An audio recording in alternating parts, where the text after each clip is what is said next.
இப்போ நம்ம ரெகுலர் அப்பத்தை நம்ம பிரித்து பார்த்தா உள்ள அந்த ஸ்டஃபிங் வந்து சூப்பராக இருக்கும். இந்த ஒரு சின்ன சட்னியோட தொட்டு சாப்பிட்டு பாருங்கள், ரொம்ப நல்லாயிருக்கும்.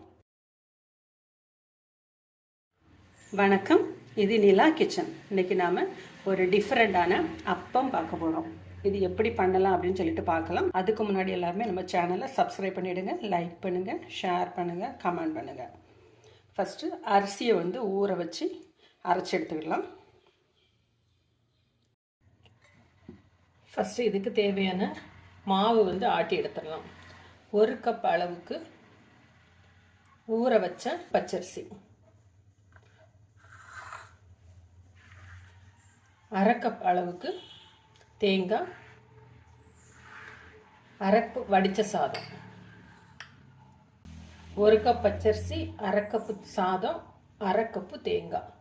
இதை உப்பு சேர்த்து ஒன்றா இப்போ ஆட்டி எடுத்துடலாம். மிக்ஸி ஜாரில் போட்டு சாதம், தேங்காய், ஊற வச்ச பச்சரிசி,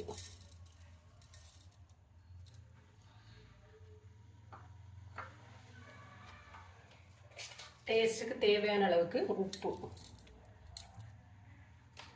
நல்லா ஸ்மூத்தாக ஆட்டி எடுத்துருவோம். ஸ்மூத்தாக ஆட்டியாச்சு. இதை ஒரு பவுலுக்கு மாற்றிடலாம். மிக்ஸி கலந்து கொஞ்சம் தண்ணி விட்டுடணும்.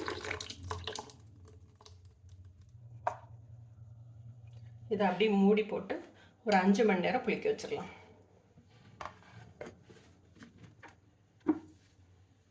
பேன் அடுப்பில் வச்சு ஆயில் விட்டுக்கிடலாம். கடுகு, ஜீரகம், வரமிளகாய், கருவேப்பிலை, 5 பல் பூண்டு. கடுகு, ஜீரகம், வரமிளகாய், கருவேப்பிலை, பூண்டு. இதோட சின்ன வெங்காயம் போட்டு நல்லா வதக்கிடலாம். சின்ன பீஸ் இஞ்சி, 2 டேபிள் ஸ்பூன் அளவுக்கு தேங்காய்,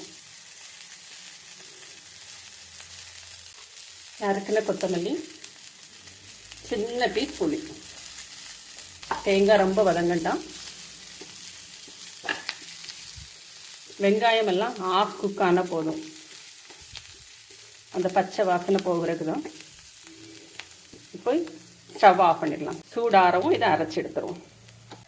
டேஸ்ட்டுக்கு தேவையான அளவுக்கு உப்பு, எண்ணெய் விட்டு கடுகு போடலாம். உளுந்தம்பருப்பு, கருவேப்பிலை, இஞ்சி, வெங்காயம், மஞ்சள் பொடி, மிளகாய் பொடி, கரம் மசாலா பொடி, ஜீரக பொடி. இது லைட்டாக வதங்கினா போதும். இந்த அளவுக்கு போதும். 1 கப் மசிச்ச உருளைக்கிழங்கு, டேஸ்ட்டுக்கு உப்பு.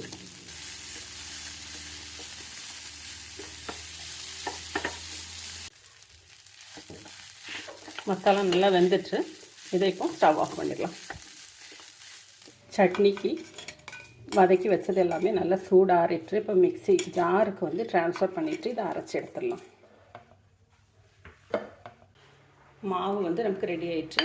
நல்லா பொங்கி வந்துட்டு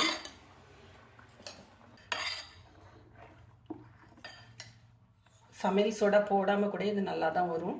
நம்ம ரைஸ் எல்லாம் சேர்த்துருக்குறதுனால, சாப்பாடு சேர்த்துருக்கோம், அதனால சமையல் சோடா வந்து ஆப்ஷனல் தான். நம்ம உருளைக்கிழங்கு எல்லாமே சூடாறினோன்னு இதேமாரி சின்ன சின்ன உருண்டையாக உருட்டி வச்சுருங்க. குழி பணியார சட்டி அடுப்பில் வச்சுடலாம். ஒரு 1/2 குழி அளவுக்கு விடுங்க, போதும். ஒரு குழிலையும் ஒரு மசாலா.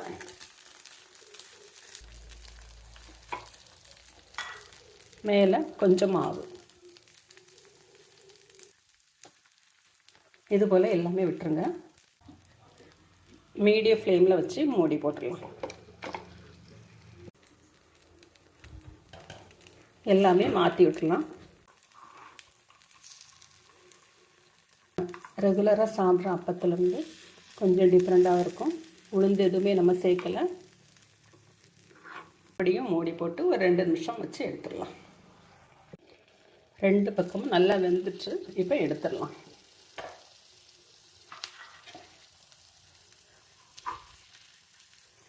ரொம்ப டேஸ்டான ஒரு டிஃப்ரெண்ட்டான ஒரு அப்பம்.